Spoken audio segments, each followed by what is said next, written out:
We just need to say thank you.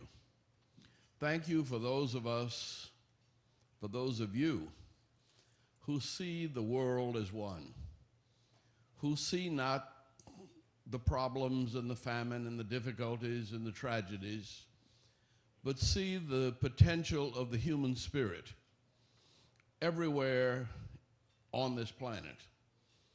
And that perhaps the connecting link is commerce.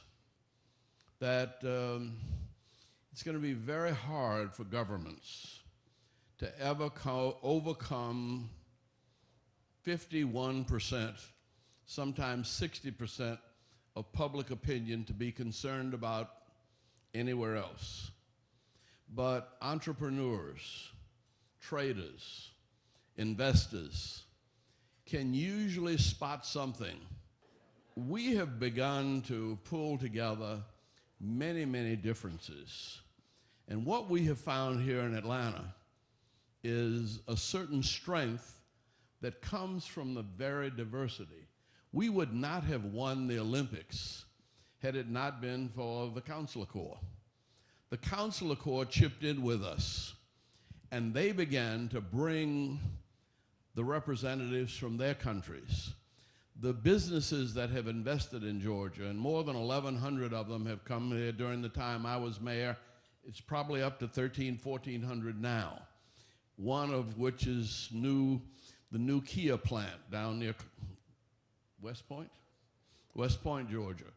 But we're a global economic unit. And in selling Georgia and Atlanta, I used to say all over the world, you cannot succeed in life, in any business, unless you're a part of the American market. And the best place to become a part of the American market is to base your business in Atlanta, and you can get almost anywhere else in the world in a day whenever you want to go, thanks to our airport in Delta. A couple of days ago, I went to it was just yesterday. We had the 150th anniversary of the Atlanta Chamber of Commerce, yesterday.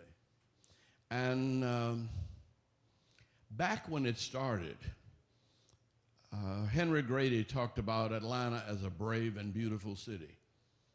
It really wasn't, but you know, that was the objective. In the 1950s and 60s, when everybody else in the South was splitting up racially, Atlanta decided on the slogan, "A city too busy to hate." And lo and behold, we're almost becoming what we say we want to be. I look at Rhett and Laura and remember when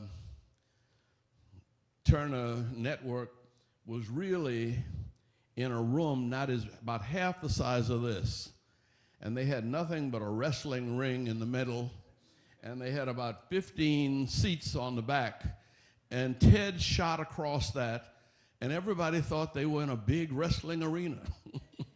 And lo and behold, when he started talking about CNN, they said, this guy is nuts.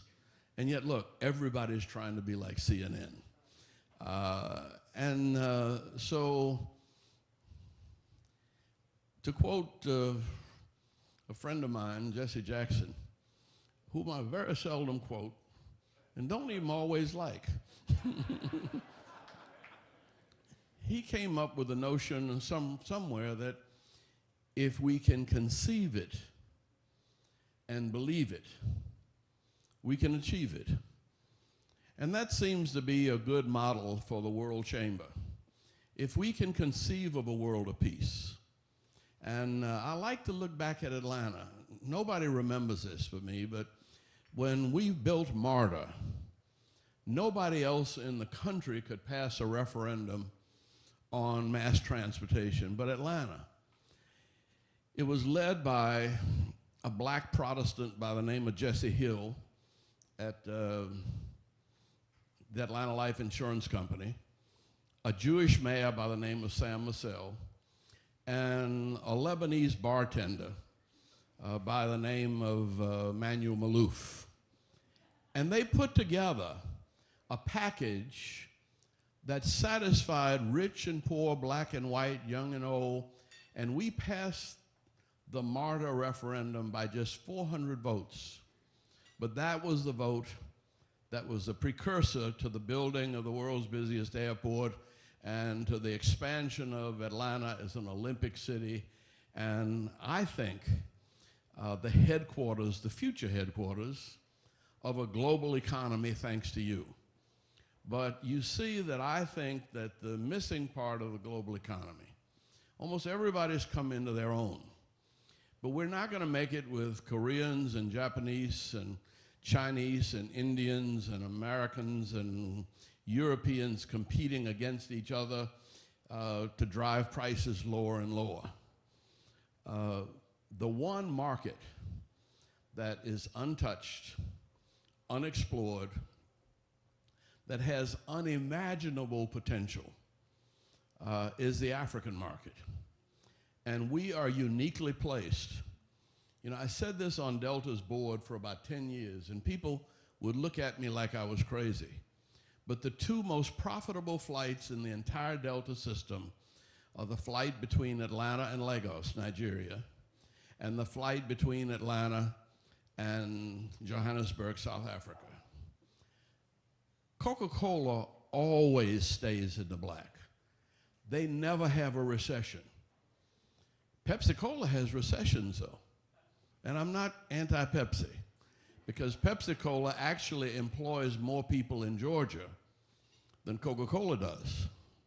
But the one advantage that Coca-Cola has over Pepsi that keeps them more profitable, Coca-Cola is the largest employer on the African continent. And they sell more Coca-Cola in Nigeria than they do in Georgia or New York.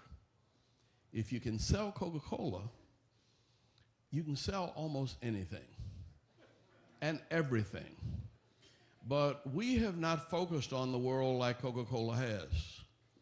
And I think this World Chamber gives us the opportunity, first of all, to bring the world to us, but then to export us. And us means the US.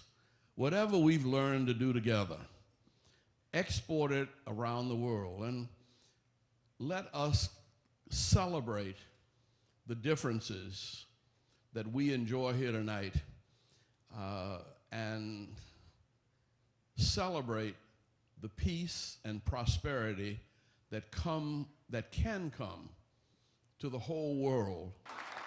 Thank you very much.